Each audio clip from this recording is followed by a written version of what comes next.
Lantas apa suara analis politik melihat adanya, saya tidak mau mengatakan ajakan, tapi sikap yang ditampilkan oleh Prof. Azimari Azra dan juga protokol atau protap yang sudah disiapkan oleh KPU RI berkoordinasi dengan Komisi 2 dan juga pemerintah.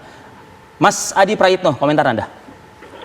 Ya, pertama Pak Dil, yang ingin saya katakan sikap golput seperti yang disampaikan oleh Prof. Azra itu kan sebagai bentuk protes politik terhadap tahapan dan keinginan pemerintah yang ingin tetap menyelenggarakan pilkada 9 Desember.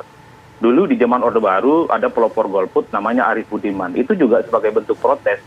Karena sistem politiknya saat itu diskriminatif gitu ya, memaksa orang, intimidatif dan lain-lain. Di zaman yang serba terbuka, sikap Prof. Azra ini saya kira luar biasa. Demokrasi di bawah ancaman pandemi. Karena sejauh ini sebenarnya saya belum pernah menemukan alasan yang cukup kuat kenapa pemerintah itu tetap ngotot untuk melanjutkan pilkada 9 Desember. Justru yang lebih banyak itu sinyal-sinyal yang Anda ketahui apa kira-kira? Ya, bagi saya sih sederhana kenapa tetap ingin menyelenggarakan 9 Desember pilkada itu ya. Ini sebagai stimulus untuk pertumbuhan ekonomi aja. Sehingga masyarakat kita itu terhindar dari resesi. Kan kalau ada pilkada itu Pak Dil, kita di 270 wilayah, denyut-denyut ekonomi kan sudah mulai berkembang. Gitu ya. Sektor UMKM bekerja, ada relawan, ada tim sukses, semuanya bekerja. Sehingga daya beli masyarakat terhadap ekonomi meningkat. Kan itu sebenarnya yang paling mungkin kita baca. Tapi tidak ada alasan yang jauh lebih substansial. Kalau kita iris satu persatu, justru lebih banyak daftar yang ini banyak mudaratnya 9 Desember itu pilkada. Mas Adi, pertanyaannya begini, kalau tadi Mas Adi mengatakan kenapa kok nggak ditunda, nah bagaimana kemudian pertimbangan untuk resiko politiknya Mas Adi ketika pilkada nanti ditunda? Karena kalau kita bicara soal pilkada, ini juga bicara loh Mas Adi, soal serapan anggaran, penyelenggaraan pemerintah di setiap daerah, bagaimana kemudian menjawab hal ini Mas Adi? Ya sederhana saja, ini kan kita sedang menyelenggarakan pilkada di tengah pandemi, cukup darurat. Tinggal dibuat satu keputusan-keputusan yang juga darurat. Kan masa kerja seluruh kepala daerah nanti ini kan di 207 wilayah, itu akan berakhir di bulan Februari atau Maret 2001. Tinggal ditunjuk PLT aja kok nanti. Justru kalau ditunjuk PLT, semua keinginan pemerintah itu instruksional. Dan tidak ada semacam resistensi dari daerah. Kalau jangan ditunjuk PLT, yang beda dengan pemerintah, Mas Adi, gitu ya. kalau ditunjuk PLT, koreksi kalau saya salah.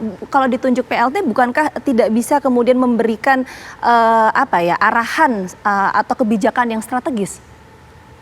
Justru kalau ditunjuk PLT bagus. Jadi keinginan pemerintah yang mencoba untuk menyeimbangkan ekonomi dan politik di tengah pandemi itu instruksional. Di bawah, terutama di 207 wilayah yang PLT itu kan akan sami'na wa ta'na. Jadi tidak ada kepala daerah yang kemudian sikap politik kebijakannya itu berbeda dari pusat. Berbeda dengan kepala daerah yang dipilih langsung. Sikap politiknya akan berbeda dalam banyak hal seperti Pak Anies.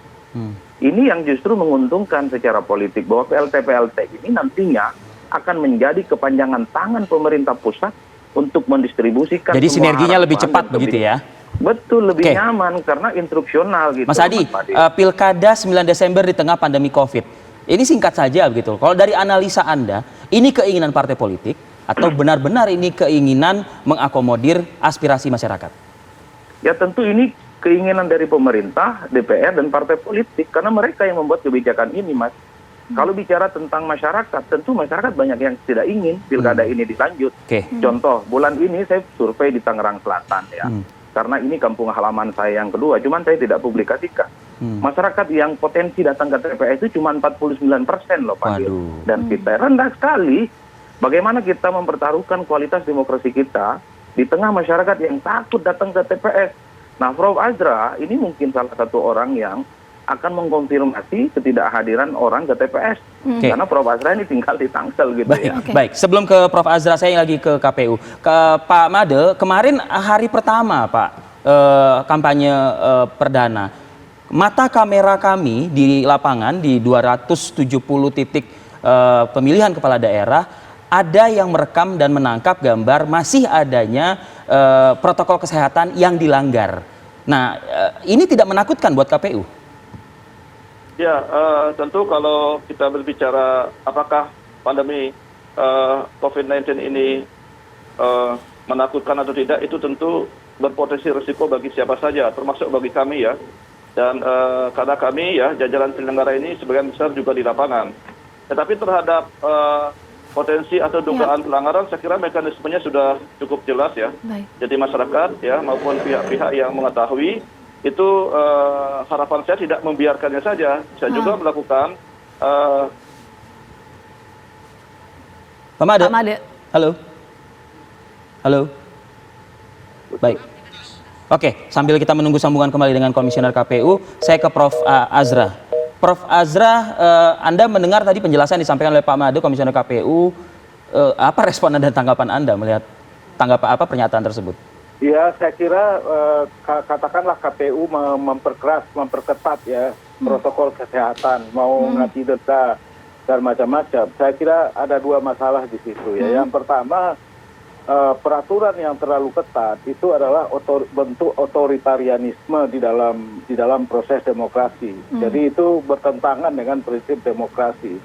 Seperti yang tadi saya katakan, seharusnya keikutsertaan partisipasi dalam demokrasi itu adalah sukarela, jadi bukan karena ada paksaan, tekanan dan lain sebagainya yang sangat ketat dan seterusnya. Yang kedua, saya kira masyarakat kita itu rata-rata disiplinnya rendah, ya, baik penegak hukumnya maupun juga masyarakatnya. Kita tahu lah kalau di bandara misalnya, ya kan harus begini, harus begitu, harus rapid test macam-macam, tapi itu tidak konsisten dilaksanakan. Tapi Prof, masyarakat itu disiplinnya sangat rendah. Prof. Jadi, halo? Ya, halo Prof. Mohon maaf nih sekali lagi Prof. Saat ini kami memutarkan di layar kaca Prof. Ini ada kegiatan penandatanganan fakta integritas gitu loh, ya kan? Artinya para calon-calon ini sepakat untuk menjaga aturan kampanye hingga nanti proses hari pemilihan, termasuk ditambahkan disisipkan di sini protokol kesehatan, Prof. Ada fakta integritasnya. Ya, kalau fakta integritas itu kita tahu lah adanya fakta, jangankan itu ya, fakta integritas bagi kepala daerah untuk tidak korupsi misalnya, atau menteri tidak korupsi, ya buktinya ya banyak yang korupsi ya, cuma KPK-nya aja sekarang udah loyo katakanlah begitu, sehingga tidak terjadi pelanggaran integritas karena kemudian memang tidak ditemukan. Jadi fakta integritas itu tidak menjamin sama sekali, itu kan formalitas saja, dan formalitas itu sering sekali tidak ditepati. Mungkin ada yang mengikuti mematuhi fakta integritas itu, tapi saya kira lebih banyak tidak peduli dengan fakta integritas karena ini soalnya pertarungan kalah menang. Ya, jadi oleh karena itu jangan terlalu yakin dengan fakta integritas. Karena dalam kenyataannya sering kita lihat malah orang-orang yang sering harusnya menjadi contoh di dalam masyarakat malah melakukan hal-hal yang bertentangan, kerumunan orang. Misalnya kemarin ada wali kota, wakil ketua DPRD Tegal misalnya bikin konser dangdut. Sebelumnya juga di Bogor itu ada yang dihadiri oleh Rhoma Irama, itu juga ramai dan tidak dilakukan tindakan apa-apa. Walaupun kemarin Menko Polhukam mengatakan, menginstruksikan kepada Polri supaya wakil ketua DPRD itu ditindak gitu. Nah, tapi apakah itu misalnya Pak Mahfud MD sebagai Menko Polhukam terus mengikuti itu, kan nggak mungkin. Baik. Ya, jadi antara calon-calon itu dengan petugas-petugas keamanan ya bisa juga saling mengerti satu sama lain ya. Jadi saya nggak yakin lah kalau protokol kesehatan yang ketat misalnya itu kemudian bisa dilaksanakan oleh masyarakat kita, bisa dilaksanakan oleh para calon itu. Gitu. Baik. Saya mau ke Pak Made. Pak Made, tadi Mas Adi mengatakan bahwa tingkat keikutsertaan masyarakat untuk ikut nanti pilkada ini sekitar 49% karena ada kekhawatiran untuk kemudian ke TPS dan lain sebagainya. Nah, ini bagaimana kemudian KPU sebagai penyelenggara pilkada memastikan bahwa penyelenggaraan pilkada nanti ini bisa juga mempraktekkan kebiasaan-kebiasaan baru? Ya betul, jadi itulah sebetulnya yang menjadi komitmen kami ya.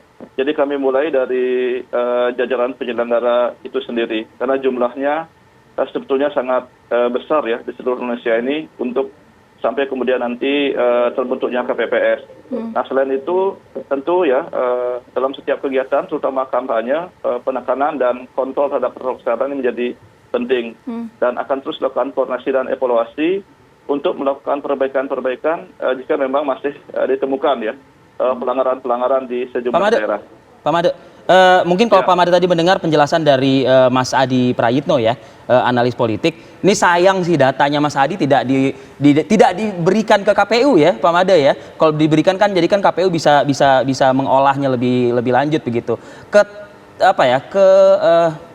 peran serta masyarakat di Tangerang Selatan. Nah, ini di bawah 50% katanya. Ya, saya kira itu satu penelitian yang baik ya. Tetapi kita pilkada di 210 daerah. Saya sempat ke sejumlah daerah, itu situasinya berbeda ya. Jadi saya kira itu mungkin baru satu daerah saja, meskipun bisa sebagai gambaran. Nah ini saya kira sebagai masukan untuk kami terus ya melakukan sosialisasi, melakukan pendidikan pemilih, sejalan dengan itu untuk mengingatkan ya pasangan calon, tim kampanye dan masyarakat. Oke. Untuk terus ya menjaga kesehatan dan tidak melanggar ya, dalam Pak Made, tahapan yang sedang berjalan. Pak Made, singkat saja Pak, kita ingin dengar begini Pak. Ini kan proses pemungutan suara sudah sempat ditunda sebelumnya. Awalnya September, kemudian sekarang menjadi Desember. Nah, ada perubahan apa Pak di interval waktu dari September ke Desember ini? Ada mekanisme apa yang berbeda? Jadi kami ya, sebagai contoh jelas berbeda nanti mekanismenya di TPS. Jadi jumlah pemilih ya dari maksimal 800 menjadi maksimal 500 itu dikurangi. Oke. Kami telah melakukan sejumlah simulasi ya terkait dengan penerapan protokol kesehatan di TPS. Jadi baik di kantor KPU, kemudian di Indramayu ya, kemudian di sejumlah daerah sedang dilakukan. Jadi kami terus ya merumuskan dan menyempurnakan yang kemudian akan kami tuangkan dalam pedoman teknis tata cara pemungutan dan penghitungan suara nanti. Baik, kita jeda lagi sejenak nih ya. Mas Adi, ini Anda selalu loh diberikan hal-hal yang menggantung Mas Adi ya. Sesaat lagi kami akan kembali di Apa Kabar Indonesia Pagi.